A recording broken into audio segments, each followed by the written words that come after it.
Segunda, 20 de dezembro. Verso para memorizar. Contudo, nem mesmo o arcanjo Miguel, quando entrou em conflito com o diabo e discutia a respeito do corpo de Moisés, ousou pronunciar sentença difamatória contra ele. Pelo contrário, disse: "O Senhor repreenda você." Judas 9. O pecado de Moisés, parte 2. Ouça Números 20, 12 e 13. Mas o Senhor disse a Moisés e a Arão: porque não creram em mim, para me santificarem diante dos filhos de Israel, vocês não farão entrar este povo na terra que lhe dei. São estas as águas de Meribá, porque os filhos de Israel discutiram com o Senhor, e o Senhor se santificou neles. Deuteronômio 31, 2. Ele disse: hoje estou com 120 anos de idade. Já não tenho forças para fazer o meu trabalho, e o Senhor me disse: você não passará o Jordão. Deuteronômio 34, 4.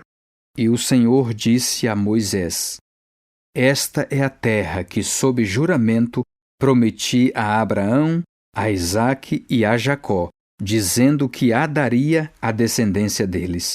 Estou permitindo que você a veja com os seus próprios olhos, mas você não entrará nela.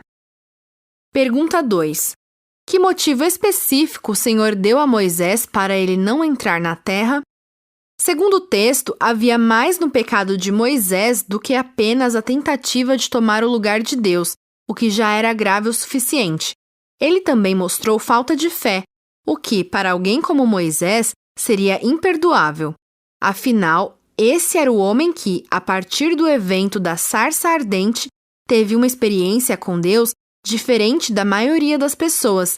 E ainda, de acordo com o texto, Moisés não creu, ou seja, mostrou falta de fé no que o Senhor havia dito e, como resultado, falhou em santificá-lo diante dos filhos de Israel. Em outras palavras, se Moisés tivesse mantido a calma e feito o correto, mostrando sua própria fé e confiança em Deus em meio à apostasia, ele teria glorificado o Senhor diante do povo e sido novamente um exemplo de fé e obediência verdadeiras. Observe também como Moisés desobedeceu ao que o Senhor lhe disse especificamente que fizesse. Ouça Números 20, 8 a 11.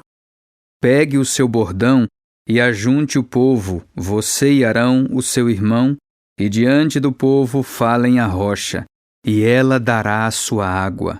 Assim vocês tirarão água da rocha e darão de beber à congregação e aos animais. Então Moisés pegou o bordão que estava diante do Senhor, como este lhe havia ordenado. Moisés e Arão reuniram o povo diante da rocha. Então Moisés lhes disse: agora escutem, rebeldes, será que teremos de fazer com que saia água desta rocha para vocês? Moisés levantou a mão e feriu a rocha 2 vezes com o seu bordão. E saíram muitas águas, e a congregação e os seus animais beberam. Pergunta 3. O que o Senhor disse a Moisés que fizesse? O que Moisés fez? O verso 9 mostra Moisés pegando o bordão como o Senhor lhe havia ordenado.